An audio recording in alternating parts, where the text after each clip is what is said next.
We have too incredible of a guest to leave in the waiting area for any longer. He said he'd stay late. I already No, I texted don't him. He care. said, I'll be here He's till too midnight great of if a I guy. have to. Chad, I have nothing better to do. Can I introduce our guest? Yes. All right. Well, he's on the screen now, but I'm going to introduce him. Dr. Bob Pick. Sorry, Bob. I should have given you a little forewarning, but you just sit tight for a second, all right, here? Bob is a popular business practice management coach, best-selling author, entrepreneur, practitioner, professional speaker known for his high-energy, fast-moving, motivational, highly educational, ethical, entertaining programs. His audience always goes home with great information that can be used immediately for practice enhancement and reward. You will find out why he has branded the Purple Pow Wow guy and a Bitmoji on steroids. Now, I'm going to leave it at that, and we're going to get to the rest of the questions. But here is one of my favorite parts of the week that I can count on every single week, except for maybe a couple weeks ago when he had a little bit of an issue with his kidneys. But Monday mornings, I see this thing come through every Monday morning, and it's the side of this guy's face, and he's driving, and he looks at the camera, and he says, "It's Monday morning. Kick some butt." And you know what? I love it because the high energy is so there. It's unreal. Bob, it's an honor to have you here. Thank you so much for being here. Where am I at? Oh, hey, Bob, I don't know where the hell you are, but you're on the internet now. You're welcome. Yeah. Do I get my $5 now? Yeah. I forgot my wallet. I'm very flattered to be here. As you were introducing that, I'm like, who the heck's he talking about? Can't be me. Yeah, and, whatever. I told I got introduced at a lecture the other day, and the guy goes, you guys all know about Pick. He's the guy with gray hair and reading glasses. And I got on stage and I go, I don't have gray hair and reading glasses. That's my dad, man, not me. That's for old guys. And, that's right. And never thought I would be known as the Purple Pow Wow guy. Debbie Bidell Setke once, we were doing a thing, and she goes, "Oh my God, you're a Bitmoji on steroids." And that stuck, funnier than heck. And so very honored to be here with the Dink crowd, and very flattered that you mentioned my group Purple Pow Wow. And so honored to be here. Well, you know what? That's a perfect segue to ask you, because last weekend I took my son out, and I took his friends, and I didn't really tell them what was coming, but they were able to eat calf fries, which I hate calf fries. Do y'all know what calf fries are? Fried cow balls, okay? And that's apparently a delicacy in certain areas. And the best is watching his little friend who had no idea what it was and was like, "Oh, this tastes like a chicken nugget."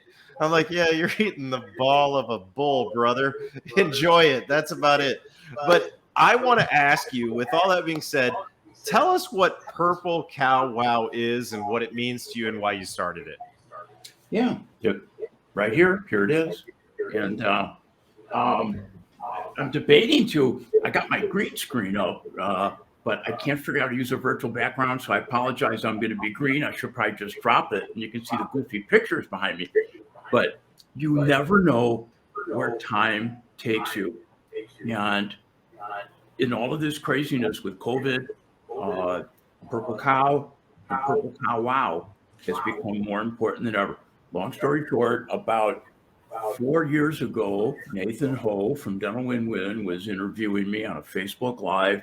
I wasn't using my green screen yet, and he goes, "What's that book over there?" And I have a second desk over here, and I go, "Which one?" He goes, "The little one." I grabbed it. He goes, No, the other one. And it was purple and white. And I said, that book is a best-selling book by Seth Godin called Purple Cow from like maybe 14 years ago. And I said, it's like 100 pages, number 2 bathroom breaks, and you got it done. But the moral of the story is very simple. If you ever been up in Wisconsin, every farm has black and white Holstein cows. They all look alike. You just drive. But if all of a sudden you saw a purple cow, in great shape, sitting there. You'd slam on your brakes. You would take pictures and run video. Oh my God, a purple cow. So, as I always talk about, with ethics first, you want to stand out in a remarkable way, separate yourself from the competition. And that has basically, sorry, I'm looking down here. I'm trying to do something. I can hear a word echo, but I'm not trying to get rid of it. Anyhow, so you always want to stand out in a remarkable way. And, you know, in a million years, I never thought I'd end up in practice management. My dear friends Linda Miles and Roger Levin, 25 years ago at a meeting, said to me, "You're going to land in management." And I looked at him and I said, "You guys are cuckoo. And that's for like you dudes." And as some people may or may not know, because I left it a long time ago in 98 for ethical reasons, in 1983 and a half, I was 6 months out of my residency, always taught a day a week. I literally pioneered lasers in dentistry. I was the first human being on earth to ever use it in the mouth, especially surgery. Oh God, Paul Goodman's watching. I got to behave now. And co-wrote the first textbook on the subject. It's like 27 languages, but left it a long time ago. And so early on, without realizing it, was Purple Cow. All I lectured on was lasers. But as time went on, I felt this was huge. And as a really quick aside, you see more people that are management consultants today. But unless you're in the trenches, unless you have it's Friday afternoon, it's 4:30, you're doing an impression on number 18, you're pulling out the cord, the impression comes out and it starts bleeding, and you got to start over again. Nobody knows what it's like to go through that unless you've done it. You know, we're the only profession. We work in something the size of a baseball. And if we're off by 1/8 of a millimeter, my bite doesn't feel right. You know, I've always been blessed to be on the medical faculty at Northwestern, and I teach my general surgery colleagues. Nobody comes up to them after belly surgery and goes, "Oh, my scar is off by 1/8 of a millimeter, new plastic." And, you know, they go into surgery, anesthesiologist puts a patient to sleep, resident opens it, surgeon comes in, boom, boom, boom, chief resident closes it. And, you know, we work hard. And so I feel for that hard work, we should do amazing. You got to separate yourself from the competition. And as a coach, I talked about this today in my own team. I get so frustrated when I go to websites and everybody says the same thing. We all went to the best schools. We all do all these procedures. We all have great this. We all do this. We all graduate in the top of our class. I don't know how everybody can do that. But what do you do different? What do you do that separates you from the crowd? You know, everybody said, we do Invisalign, we do this, we do that, we do intraoral hemorrhoidectomies. But you've got to do unprecedented things, and especially now in unprecedented times. Sorry about the long answer. No, I think it's a great answer. And, you know, it's funny because you were talking and you and I had a little bit of banter a few weeks ago on lasers and dentistry. And you kind of said, hey, I was the first guy to ever use a laser in dentistry. Well, this past weekend, I was working on a lecture that Jeff and I are doing in Nashville next month, and it's on lasers. And I was citing some references. And one of the references that I found was fantastic. But in their list of references, you were cited 4 times out of their 20 references. Going back to, so you just answered a question that I had. How long have lasers been in dentistry? Since 1983 and a half, right? Yes, correct. 1983 and a half. So I want to ask you a question about that later, but you know, you're a periodontist, correct? Yes, I'm a gum gardener. You're a gum gardener. Well, I'm going to call you a pocket picker just because of your last name, but I love gum gardener. I love that phrase, but you know, where I want to ask is because you didn't really go there, but as a periodontist, how is it that you found that you relate so well to the general dentist? Because from what I see, I'm sure you relate to periodontists as well. but you really connect with general dentists. And how is that? And when did that start, Bob? And is that just because of you or what? That's a great question. And nobody's ever asked me that before, but I think the answer is easy. I'm a badass, Bob. So that's why I asked those types of questions. So I'm really honored that I'm the first person that asked you that. But yeah, you are. Yeah. Humble too. Very humble. I think the answer is very simple. And any specialist, I don't care if you're a cardiac surgeon, I don't care if you're a thoracic surgeon, a periodontist, an oral maxillofacial surgeon, at any time, you need to understand what your referral source does, your general practitioners. And if you don't, you're out to lunch. And although I've never practiced general dentistry, where I always talk about specialists that have a great relationship with general dentists, or general dentists since just spend a few days in the specialist practice, I spend time in the dentists I work with, in their office, to watch things so I know what's going on. As an example, about 4 months ago, did a very complex implant case. I decided I wanted to watch what my restorative dentist was going to do, even though I do computer-guided stents and that sort of stuff, to tweak it to even a better level. And I think a lot of it also came from this. Somebody said to me once, what was the greatest, Gordy Christensen was interviewing me, and he said, what's the greatest thing that came from laser? And I said, well, my name is associated with it. And anytime somebody picks up a laser anywhere in the world and uses it for what I call proper use, let's say a frenectomy, no bleeding, no swelling, no scarring, almost no chance for recurrence, no scarring, comes back to me. Really cool. But in 98, for many reasons, I left lasers for ethical reasons. But I said to Gordy, the number one thing that came from it, it put me face to face with the leaders in dentistry at the time as a young punk clinician. I was like 30 years old. And at that point of time, there was no internet yet. The same people lectured at the same meetings all the time. We'd all see each other. Those guys at the time were like maybe 40, 45. So they were old to me, and they take me under the wing. And so the best thing that came out of it was mentorship. And that mentorship came from Pete Dawson. And although Pete passed away, what a great guy, great friend.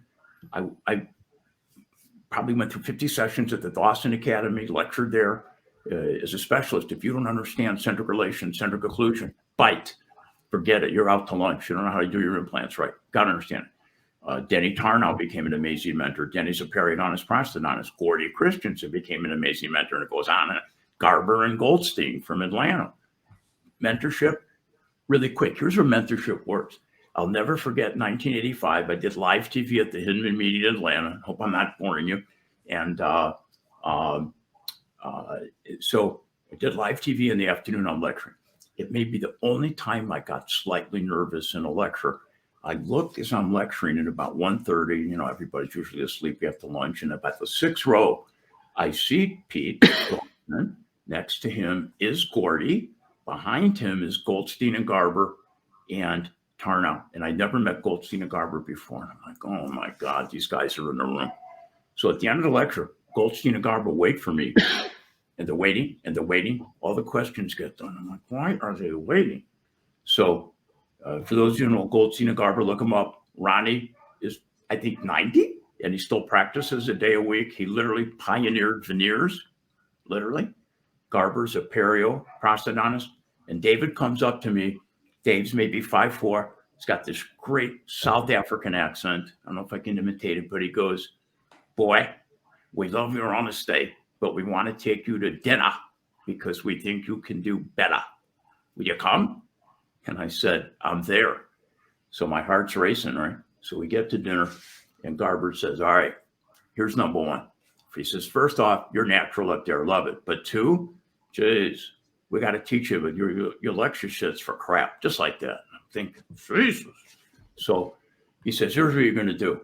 I'm going to put you way ahead of the curve. He goes, starting 3 months ago, just like you, I was using one projector, one screen. This is way before PowerPoint. He goes, F the one projector and one screen. Go to 3 projectors, 3 screens, if you can find it, a seamless screen. So you got left, middle, right. So at certain times, you'll have a before on the left screen and after on the middle screen. And then in your middle projector comes up a black slide. Below the projector, you need to have a VHS video projector. And then you turn that on and run a 35, 40-second live clip of the procedure that you're showing the before and after on. So I had PowerPoint before PowerPoint. And wow, it would drive meetings crazy because I said I need 3 projectors, 3 screens. I need this thing. I need a VHS. And but here's a really funny story. I was lecturing at the New York meeting, about 90. Ronnie is in sort of the room right behind me. It's the same AV room. And all of a sudden, Ronnie's got a great Southern drawl. God blank, F blank. And I'm, what, dude? One of his slide carousels, he forgot to tighten it. And all 80 slides went on the floor.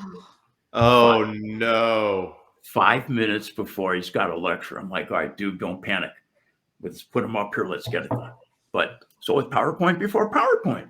So bottom line is 5 mentors. They're the number. When I lecture, I talk pick group, secrets to success. There's a top 7. Mentors is number 1 all the way around. Why reinvent genius? If somebody's done it right, do it. And there's a lot of talk on social media, like, don't be jealous, don't compare yourself, all that sort of stuff. Part of me goes, bullshit. I have no problem comparing, but realize, who are you comparing yourself to? Most people that are very successful aren't really arrogant, but if somebody is massively successful, I want to know what they did right that I can do to possibly imitate it, put my own spin on it, and crank it. And, classic example is you guys are you all in Texas? I'm in Texas. Jeff is in South Carolina, and Jennifer over there is in North Carolina. You guys probably have no idea what Portillos is. And Portillos, I've heard of Portillos. Look it up. You're taking me there when I come up for midwinter. It's a hot dog chain. Yes. And it started here in Chicago. The story's way too long, but the owner, Dick, has been a friend of mine. I can break up because I was patient for 35 years. When I first met him, he only had 2 stores. He was dying. Mortgages up the hilt, living in a 1,200 square foot home. 6 years ago now, he sold Portillos to Buffett for $1.2 billion. B for billion. And here's where imitation comes in. After store number 2, Dick said, wait a minute. McDonald's is the largest landowner in the United States at the time. So anytime somebody buys a franchise, they also give rent to McDonald's. So Dick then started buying the land. When he sold, the Portillos was for sale. The land was not for sale. All 60 properties that he owns the land on, the mortgages are paid. So every month, he not only gets the investment interest from about $567,050 after taxes and rent on 62 properties every month. So he imitated those that are successful. He put his own spin on it and cranked it. There's nothing wrong with comparing if you're doing it in the right way. And that was a phone call that, wow, never forget it as long as I live. I was one of the people on the call. So, Bob, I actually saw Garber when he was running the slide decks, like multiple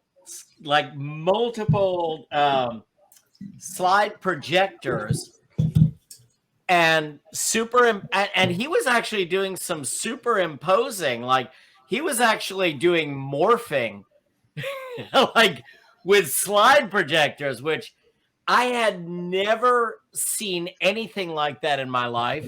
That's right. An amazing guy and an amazing periodontist and obviously an amazing mentor too. But Yes. when I saw him, this was in the early 90s, And I was like, I have never seen a lecture like this in my life. I've never seen a presentation like that in my life. Yes, David, one of the most amazing lecturers on planet Earth, in my humble opinion, and just a mentor supreme.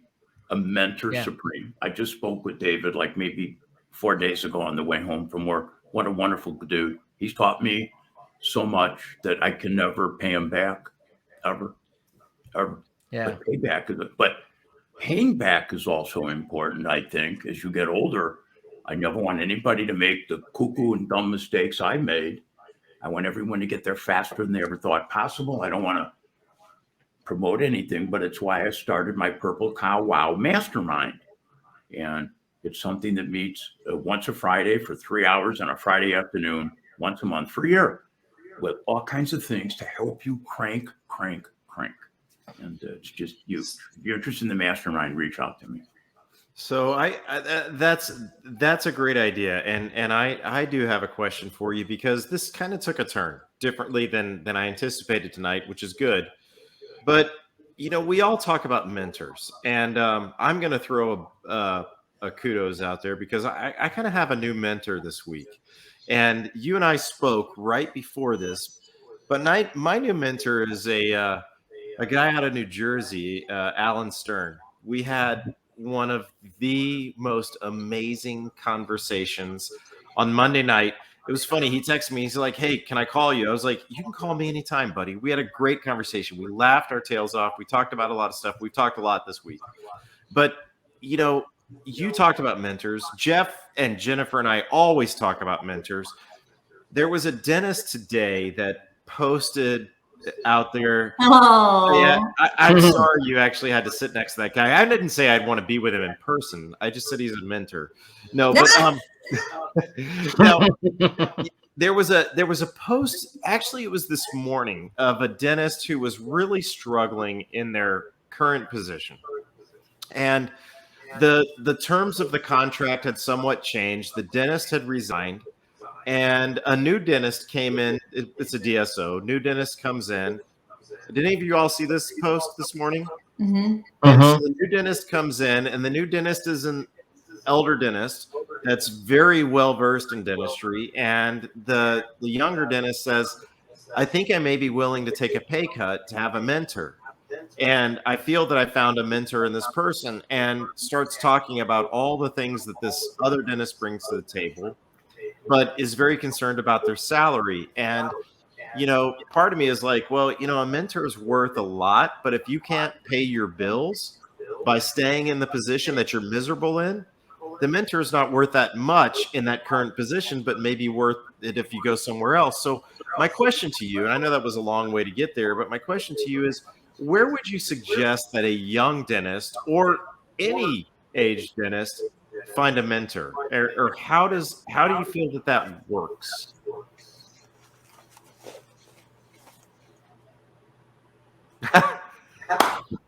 Right amount of money, it works all the time. Hey, I'll take that 100 off the top off your hands. That's a great question, and the answer, I think, is somewhat easy. First off, dentistry is sometimes what I call a four-wall profession, and things like social media have been great. Dentists tend to hide out in their office, and they never come out. They technically don't have to. They could take all their CE online. They don't associate with other dentists. Being on staff at Northwestern, I got to show up for at least 4 meetings with our department. If I don't, I'm out the door. Boom. So if you follow social media, if you go to lectures, you're going to discover who the leaders in dentistry are. Simply pick up the phone,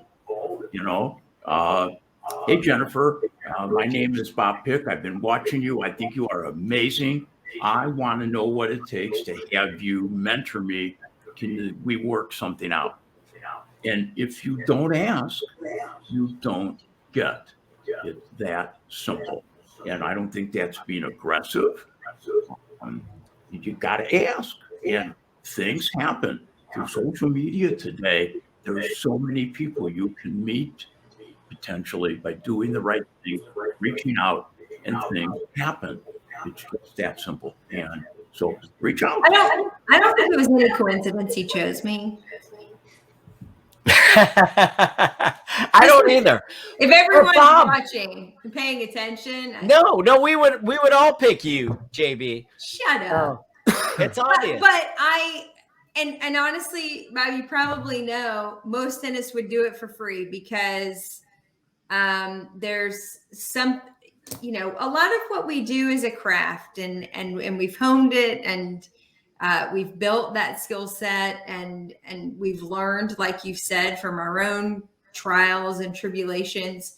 And I think that there's a point in most of our professional lives where if we could give that to someone else, if we could impart some value to the next group coming in, recognizing the challenges that they have in student debt and overwhelming amounts of new technology and a kind of a challenging landscape in dentistry, not that people wouldn't be paid for it, but I think a good number of us would just do it because it's the right thing to do for a profession that we're passionate about and that we want to see succeed and go on and be fruitful for other folks who are invested in it as well.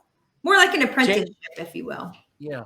JB, so what I would say to that, so our friend Paul Goodman at Dental Nachos, he has Dentist Job Connect. I think one of the things that he points out, which I totally agree with, it's like, I think dentists are really open to mentorship, but we don't realize how much value maybe sometimes that young dentist can bring to our practice. And I think mentorship is a two-way street. It's yes, we can mentor somebody and teach them about business and teach them about practice and teach them about how people act and all and how to handle employees. But I think what they sometimes bring to the table is a whole new perspective and maybe even some new technology to the table.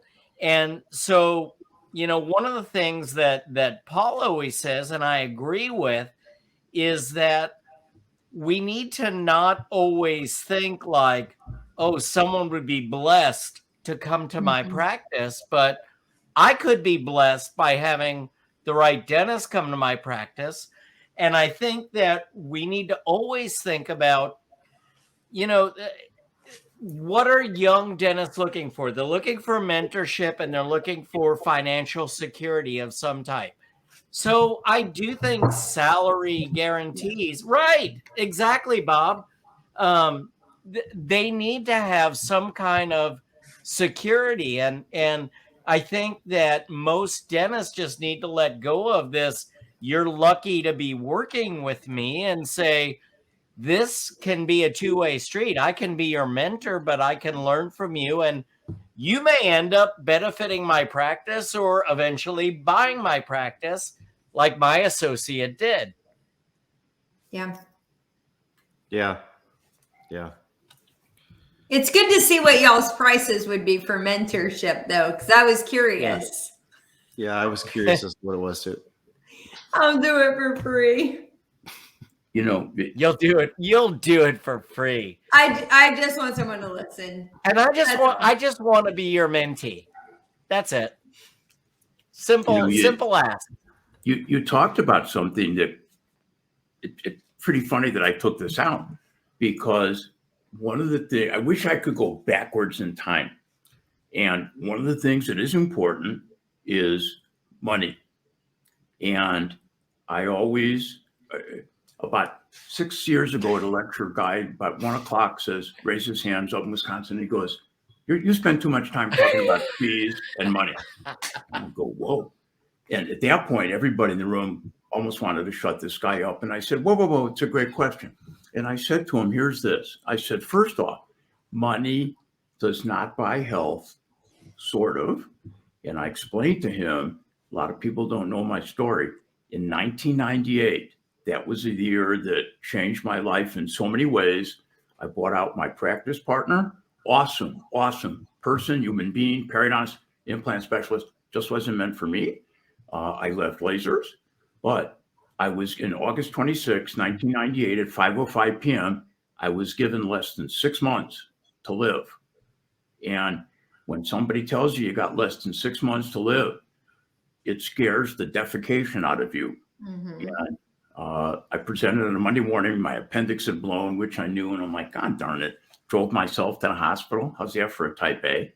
And took it out, and that pick, please don't pull the Penrose drain out till next week. Dudes, I'm not going to do it. Long story short, they told me it was a tough appendix. 2 days later, the biopsy report came back as the second rarest cancer known to man. I had a very aggressive adenocarcinoma of my appendix. And it has basically no survivability rate. I bet you guys don't know anybody that's ever had cancer of the appendix, only me. Yeah. And but said to a couple of my mentors at Northwestern, I'm not ready to go. And we paged the right people, somebody by the name of Al Benson's. I signed off on 41 side effects. I went through 14 months of experimental chemotherapy, never done on a human before. And 3 months in the middle of experimental radiation, a different radiation bead each month. And through the radiation, in addition to the weekly chemo, through the 14 months, I had a chemo pack that would run 24/7 into a portacat. I didn't lose my hair, which blew everybody away. They thought the hair was going to be gone in 2 seconds. Hope you have a good sense of humor. This is going to be TMI. I lost my hair everywhere else after session 1. Gone. It never came back under my arms. I looked like a woman in the pool. And but it left me with 2 side effects. Side effect 7 and 38 got me. They were worried from the level of radiation at L5S1, I could have a weakness. I have a weakness on my right side. Anybody that's ever seen me, I got to walk with a cane because I got a wacko limp and no balance. It drives me cuckoo because I'm still the fastest walker on the planet. And even with my cane, I outwalk most people. They were also worried that the chemo could get soil. By the way, only me. We published 4 articles on it in modification today. It only takes 4 months. It saves lives. 2 weeks before lecturing to a sold-out ballroom in midwinter in 2017, I was coming home from something and my hearing sounded weird. I woke up deaf, and they were worried that the chemo could get my cilia. And without boring everybody, I had 100% hearing loss in my right ear. I have 4% left in my left ear. And so I had to have a cochlear implant. I call it my hearing aid the size of West Texas. It is the biggest pain it's with the mask on, I'm doomed. I hate it. But so I said to the guy, I didn't have this thing yet, but money doesn't buy health. Money wouldn't have stopped that cancer diagnosis. Yeah. But I said to him, and I talk about this often, money buys freedom. And freedom is huge. And if you've got enough money, it also gets you to the right people, period. So anybody that tells you the money's not important, I 100% disagree. And one of the only smart things I did at that point is I had 3 months of business overhead stuck away. I didn't even know I did it because I said to my office manager, oh my God, if I don't come back, what are we going to do? She goes, Dr. Pitt, you got 3 months. It takes 90 days. Insurance kicks in. I actually was only out for 7 days, believe it or not. Had the surgery, take the appendix out. 2 days later, they did a hemicolectomy after the diagnosis to take part of the intestine out. But money buys freedom. And when COVID hit, due to things that I now do and talk about, I had what would almost be 18 months of personal and practice overhead put away. And I said to my team, nobody's got to worry about anything. We met live every 5 days for 30 minutes with a Zoom call, every 7 days with my ICC, which we named immediately. By the way, here's a practice action thing you got to do today. You should assign somebody in your team as an ICC, Infection Control Coordinator. Sound like I'm from one of the boroughs. And we went live every 7 days during the quarantine. Right after the quarantine, I'll never forget, we have a patient, brilliant guy, PhD, physicist, works at firm. He goes, by the way, I sent you 2 patients. He goes, I was outside told my guys, my neighbors, I got to go in. Pick's on. I go, who's Pick? He's like, come on in. And they watched me and Vanessa, my ICC. She's a hygienist. She's amazing. We talked about what we're doing at the time, protocols, that sort of stuff. People came in, watched us on social media, boom, got patients. So you got to have an ICC today. But money buys freedom. And don't let anybody tell you anything different.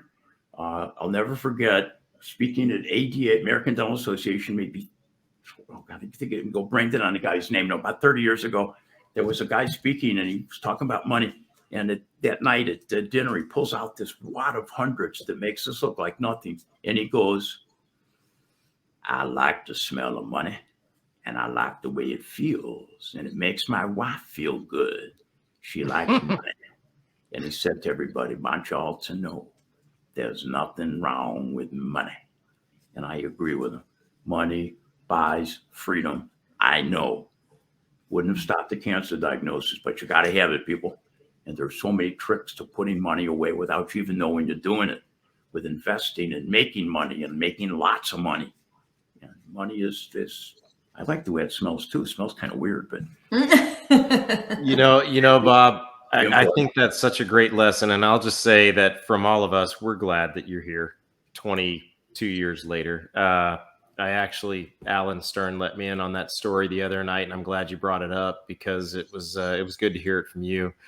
One of my mentors, a guy that runs a aesthetic continuum here in Dallas, Stephen Cutbirth, he talked about money one time too, and he's a country boy. Stephen Cutbirth is a Texan. He's from West Texas, so he would relate to a lot of the things he said. But Stephen told me something a long time ago, and I live with it daily. And he says, money can't buy you happiness, but it can make you miserable in some awfully nice places. And that's one of my favorite phrases because it's pretty damn true.